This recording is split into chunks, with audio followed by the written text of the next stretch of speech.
Sherlock, this is my favorite Monet. Isn't it marvelous? Oh, yes, I suppose. Stop that, Sherlock.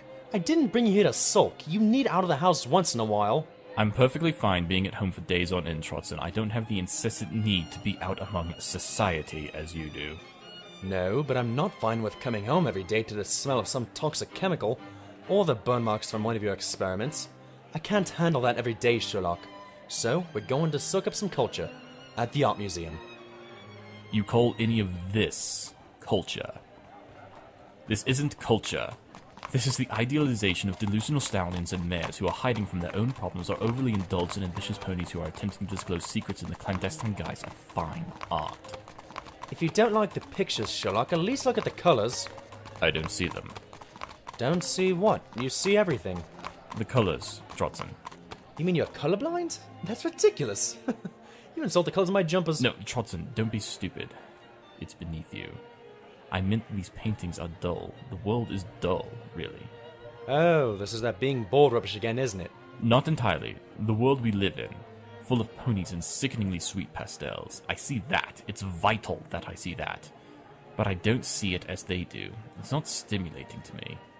Oh? Why? There's nothing to discover. I don't understand. Not surprised. Honestly, I haven't seen the world like that in a long while.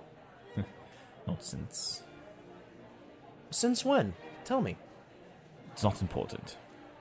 Just something from when I was younger. I really wouldn't mind knowing. What does it matter? It's what friends do, Sherlock. We share memories about when we were colts. Like, when I was a colt, I tried to get a ball out of the tree with my magic and made the branch I was on break and hit a filly in the head by accident instead. That sort of thing? Really? You hit a filly in the head with a tree branch? You're trying to go off topic. Not about me, Sherlock. I want to know about you. Now tell me. Fine, fine.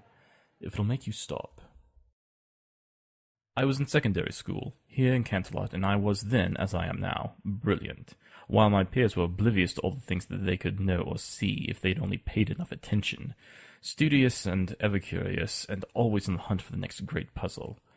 One day I came afoul of a rather pesky parrot that decided my tail looked like a smorgasbord of worms, and tugged. The parrot's owner was a Texas by the name of Victor Weathers. Oh my goodness! Are you alright? I'm terribly sorry. Penny tends to get herself into trouble.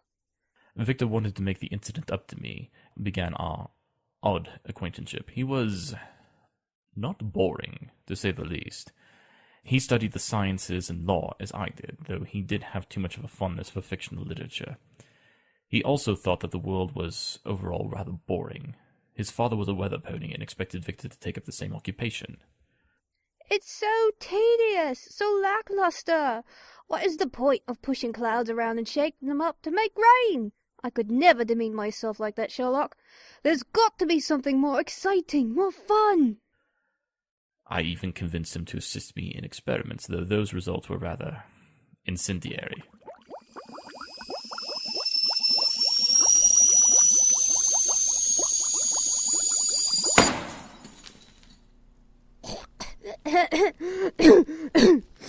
Sherlock, you nearly incinerated the laboratory.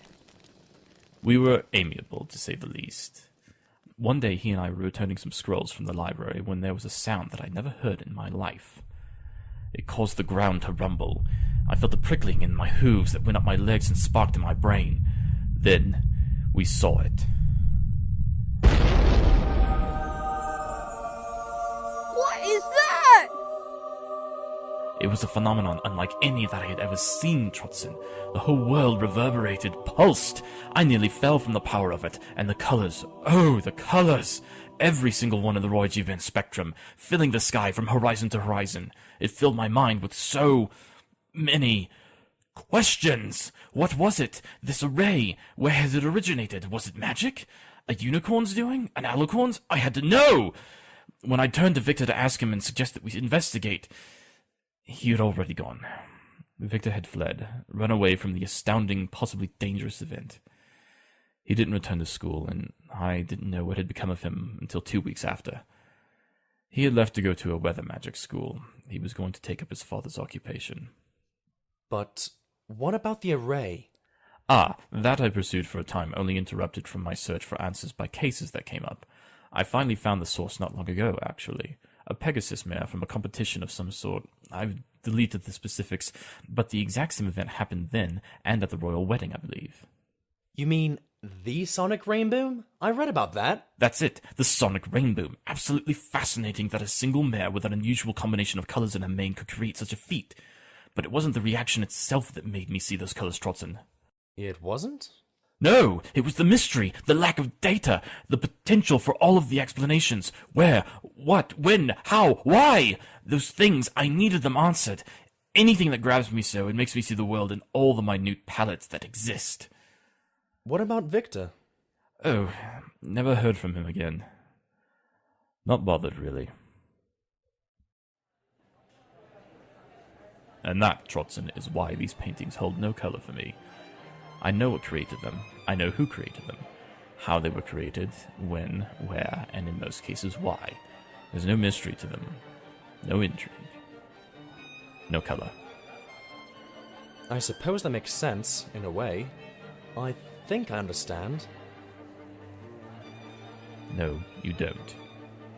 Oh, for once, Sherlock, you are very wrong. I am never wrong. This time you are. I felt the same a bit. When I was sent back, things were just, well, boring. I see. It's not boring now, obviously. It isn't? Of course not. Oh. And honestly, Victor sounds like a terrible friend not to have at least said anything. Friend? Oh, Trotson. He wasn't my friend. An acquaintance only, not a friend. Ah, I see. What was that painting you enjoyed? The Monet? I thought you weren't interested in them. And I thought sharing was one of the things friends did. I'd like to know why it's your favorite painting. Yes, okay. Well...